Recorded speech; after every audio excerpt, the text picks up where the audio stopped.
Good morning, Missio Church, and welcome to the third week of Advent. This week is the week of joy. And honestly, there is so much to be talking about, singing about, showing about joy. And so I want to dig right in because we have a lot of really fun, really exciting things to do. So, all right, honestly, this morning I wanted to start our time with a time of candle lighting. And I invited our friends, the Ujkun family from our partner congregation, Restoration Synagogue, to help light the candle of joy. As most of you know by now, Restoration is a Messianic synagogue that we have had a relationship with for honestly a number of years now. And so last week was Hanukkah, which is the 8-day celebration of the rededication of the temple that happened in the 2nd century BC, long before Jesus arrived. And you can look up more on the history of Hanukkah yourselves, but I just want to quickly tell you a little bit about it. And so the Seleucids desecrated the temple, which led to this revolt by the Jews to take back the temple. And then after defeating the Seleucid army, the Jews rebuilt the altar to God and lit the menorah in the temple, which, to the surprise and wonder of everyone in Jerusalem, burnt for 8 nights, even though there was only enough oil for 1 night of burning. And so the priest declared this a miracle of God and then ordained a yearly celebration to commemorate the rededication of the temple. And this is a celebration that Jesus himself would have celebrated every single year. John chapter 10 actually says as much when it says that Jesus went to the temple at the Feast of Dedication. And of course, the Feast of Dedication being Hanukkah. And so Jesus, right before Hanukkah, stands in the temple in John chapter 8 and declares that he is the light of the world. And he would declare then that he is also the temple in John chapter 2, which Paul would then say in 2 Corinthians chapter 6, because of Jesus, we now have become the temple. And so each of us carry the light of God that burns forever for all to see. And so what started as a miracle of light at the temple was brought into humanity through the birth of Jesus. He is the light of God living in you and me, bringing the presence of God to the world around us. And so let me just say, if there is anything that should be more joyful, then I don't know what it is. You know, last Sunday was the final night of Hanukkah, and my family, joined the Ujkun family as they lit the candles and recited the prayers in the last night. And so my prayer is that you see the beauty and experience the joy of this candle lighting experience with the Ujkun family. First, you light the shamash. Here, I'll let this one and you light the other one. Okay.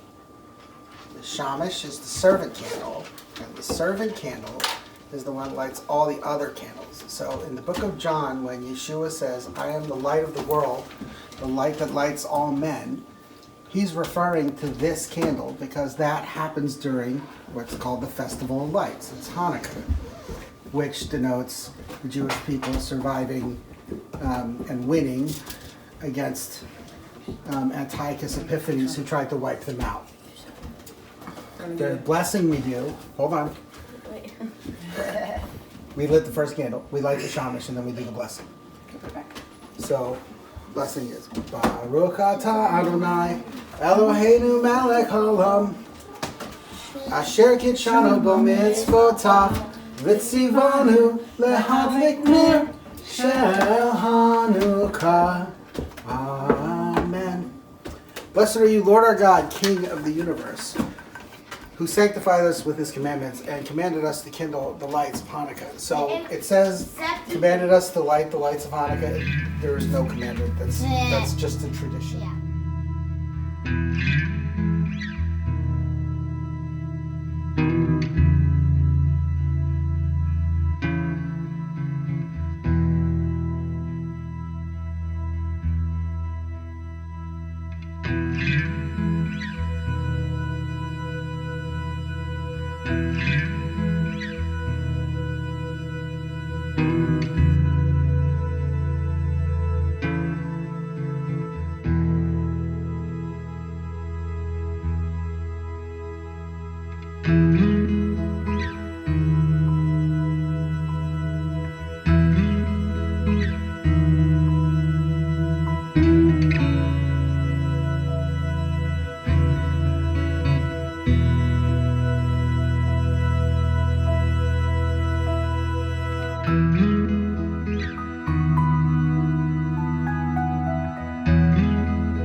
makes the nations prove the glories of his righteousness, and wonders of his love, and wonders of his love, and wonders of his love.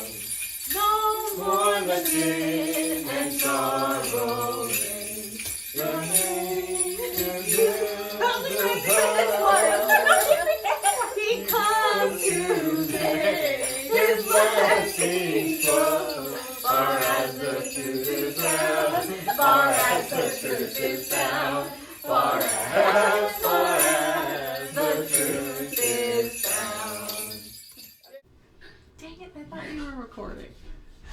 I would have featured that one anyway. So. Okay.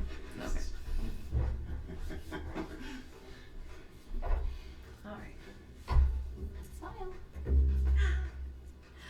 1, 2, 3, 4. Angels we have heard on high, sweetly singing o'er the plains, and the mountains in reply, echoing their joyous strains.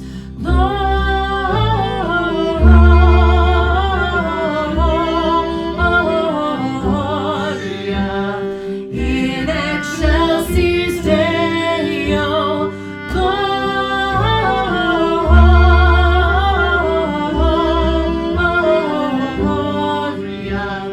in excelsis Deo.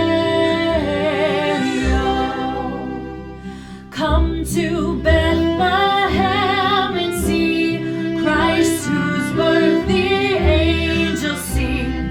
Come adore on bended knee Christ the Lord, the newborn King. Gloria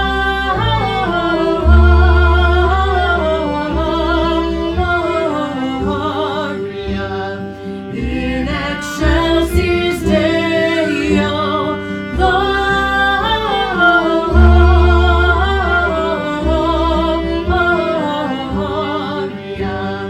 in excelsis Deo.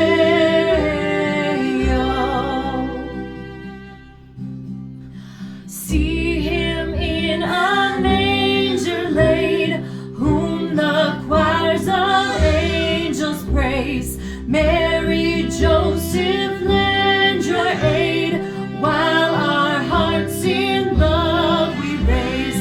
Gloria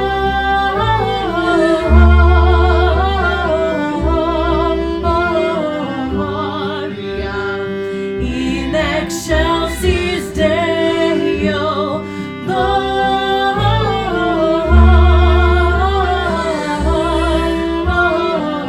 Gloria in excelsis Deo.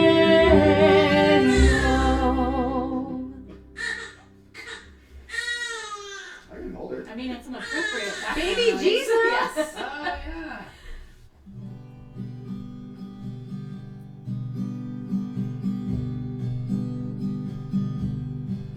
Said the night wind to the little lamb, do you see what I see?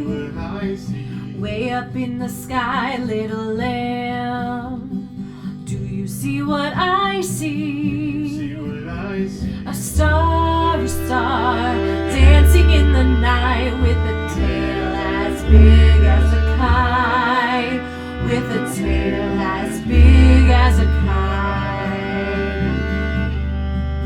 Said the little lamb to the shepherd boy, do you hear what I hear? Ringing through the sky, shepherd boy, do you hear what I hear? A song, high above the tree, with a voice as big as the sea, with a voice as big as the sea. Said the shepherd boy to the mighty king, do you know what I know?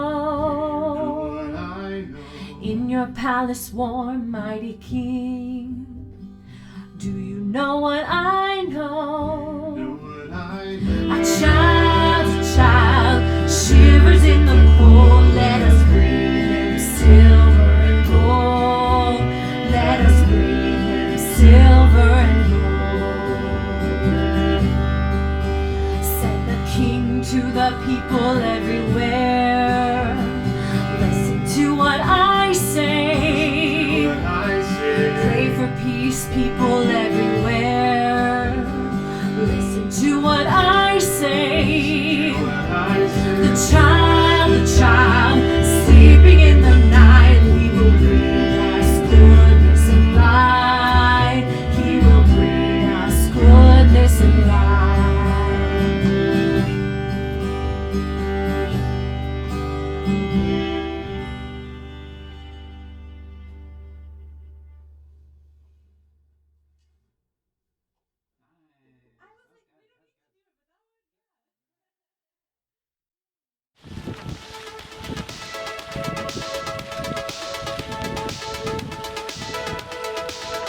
Joy! Ah! Pain. Ah.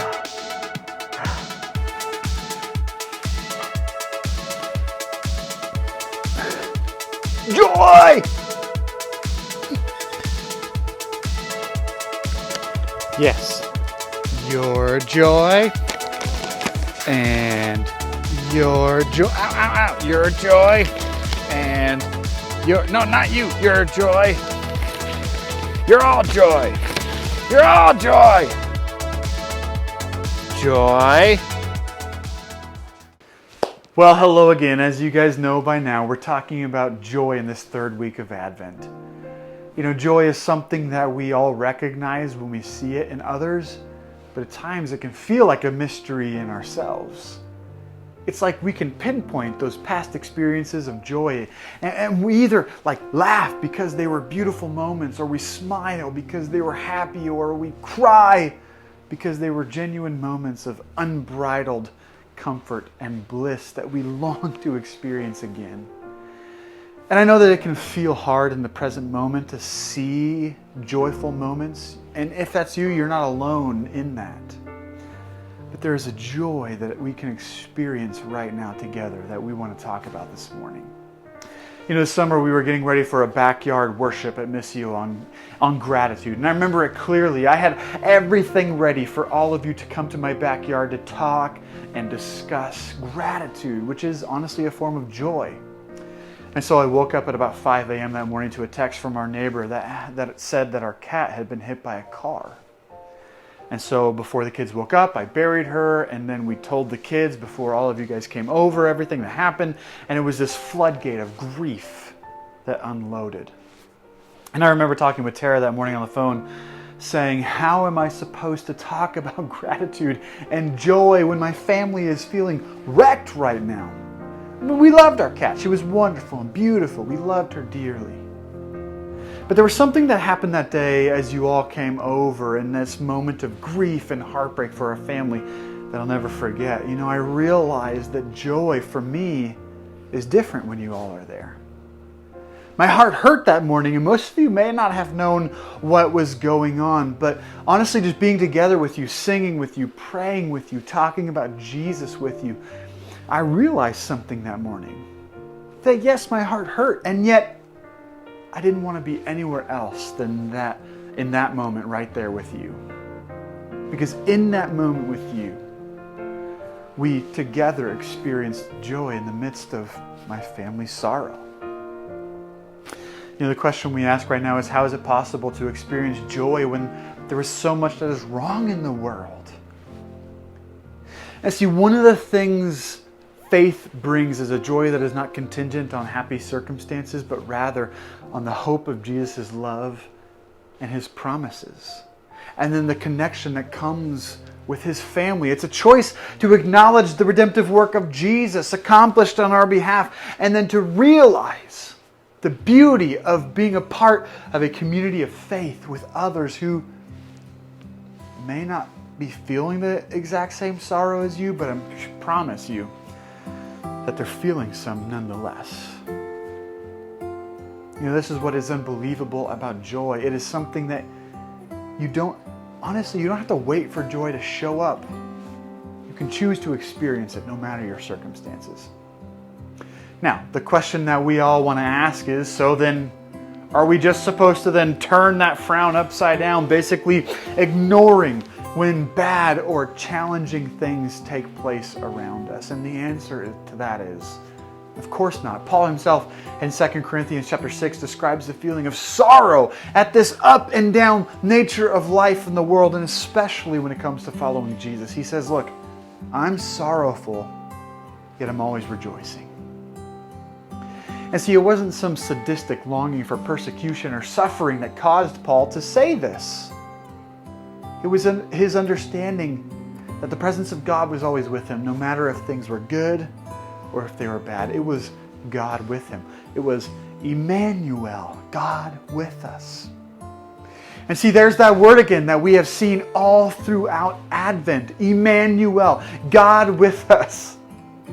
The arrival of Jesus to the world brought, as the angel declared, good news of great joy.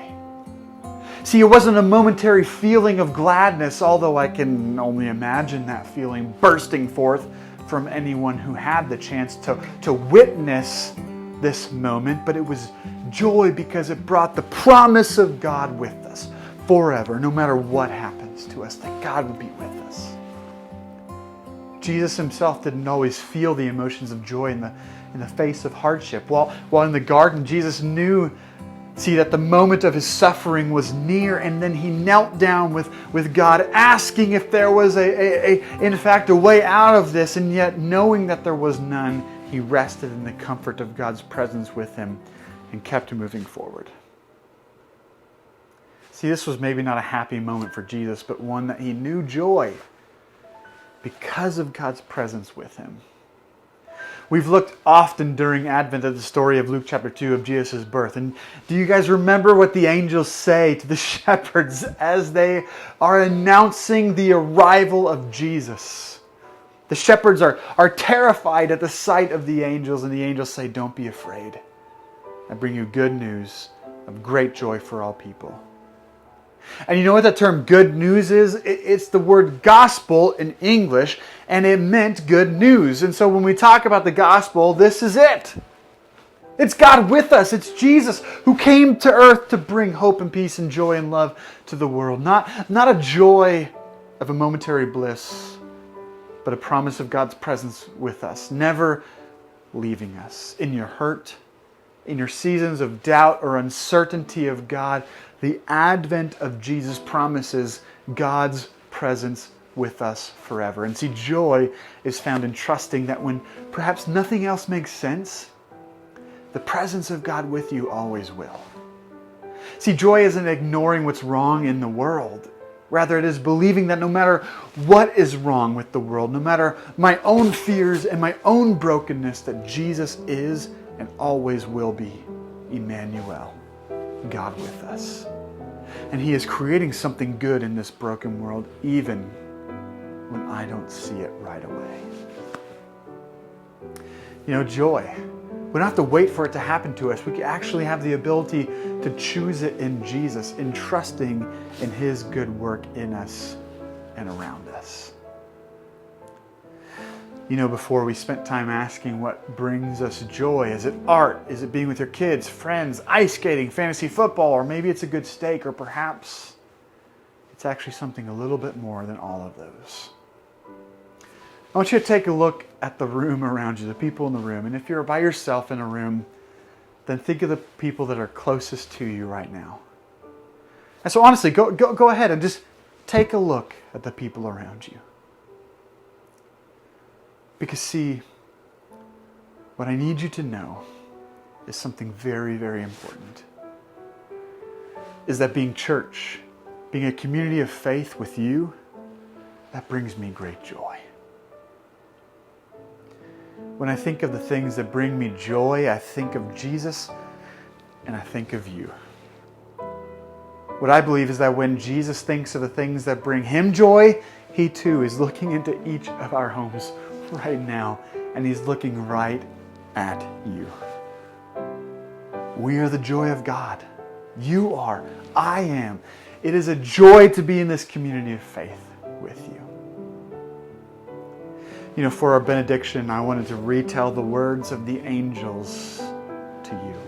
Those words that he says to the shepherds at the moment of Jesus' birth. And I want to say to the parts of yourselves, ourselves, that may be struggling or in doubt, the parts of us that may feel this sense of uncertainty or loss.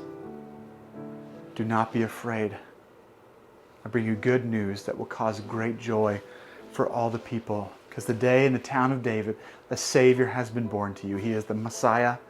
He is the Lord. This will be a sign to you. You will find a baby wrapped in cloths and lying in a manger.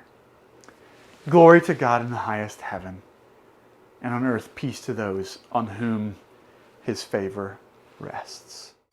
You know Dasher and Dancer and Prancer and Vixen, Comet and Cupid and Donner and Blitzen.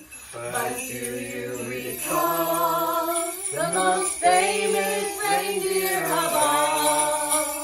Rudolph the red-nosed reindeer had a very shiny nose.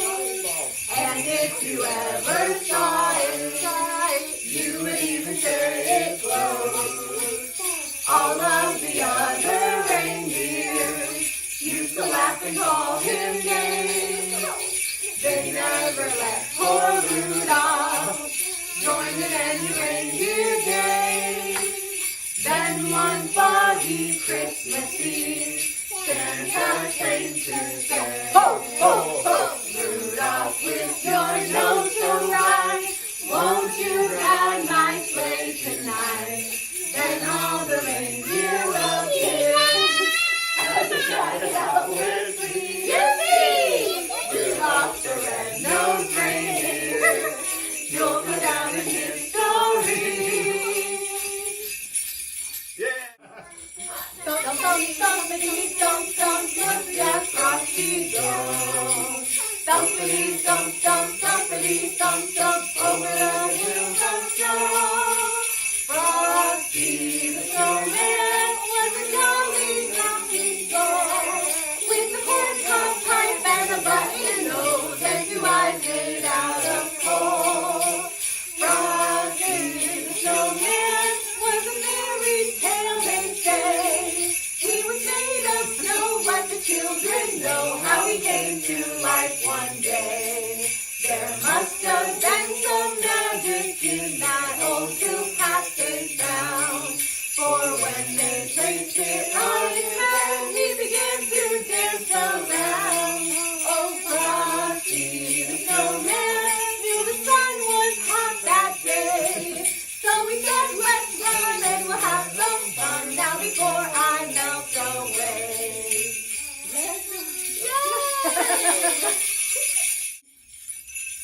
Dashing through the snow in a one-horse open sleigh.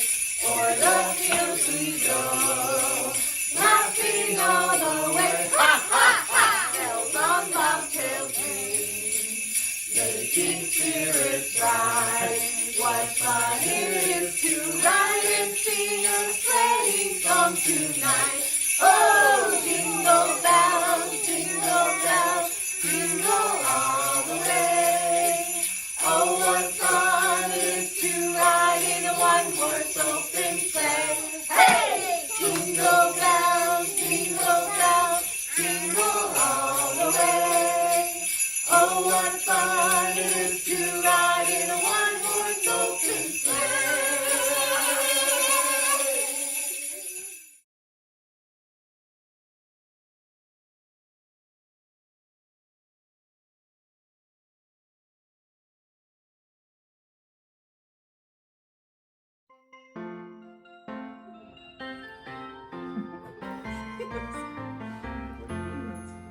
On the first day of Christmas, Miss You gave to me the story of all stories. On the Second day of Christmas, Miss You gave to me 2 fearless leaders and the story of all stories. On the third day of Christmas, Miss You gave to me 3 Missio communities, 2 fearless leaders, and the story of all stories. On the 4th day of Christmas, Missio gave to me 4 months of partridge, 3 Missio communities, 2 fearless leaders, and the story of all stories. On the 5th day of Christmas, Missio gave to me 5 newborn babies. 4 months of partridge, 3 Missio communities, 2 fearless leaders, and the story of all stories. On the 6th day of Christmas, Missio gave to me 6 newborn, 5 newborn babies. 4 months of partridge, 3 Missio communities, 2 fearless leaders, and the story of all stories. On the 7th day of Christmas, Missio gave to me 7 tents for camping, 6 urban rare, 5 newborn babies. 4 months of partridge, 3 Missio communities, 2 fearless leaders, and the story of all stories. On the 8th day of Christmas, Missio gave to me 8 Missio 7 tents for camping, 6 5 newborn babies. 4 months of partridge, 3 Missio communities, 2 fearless leaders, and the story of all stories. On the 9th day of Christmas, Missio gave to me 9 backyard worships, 8 weeks of spiritual discipline, 7 tents of camping, 6 5 newborn babies. 4 months of partridge, 3 Missio communities, 2 fearless leaders, and the story of all stories. On the 10th day of Christmas, Missio gave to me 10 Missio communities, 9 backyard worships, 8 weeks of spiritual discipline, 7 tents for camping, 6 5 newborn babies. 4 months of partridge, 3 Missio communities, 2 fearless leaders, and the story of all stories. On the 11th day of Christmas, Missio gave to me 11-ish podcast episodes, 10 Missio lessons, 9 backyard worships, 8 spiritual disciplines, 7 tents for camping, 6 5 newborn babies. 4 months of partridge, 3 Missio communities, 2 fearless leaders, and the story of all stories. On the 12th day of Christmas, Missio gave to me 12 sponsored Sundays, 11 additional podcasts, 10 Missio Olympians, 9 backyard worships, 8 spiritual disciplines, 7 tents for camping, 6 5 newborn babies. 4 months of partridge, 3 Missio communities, 2 fearless leaders, and a story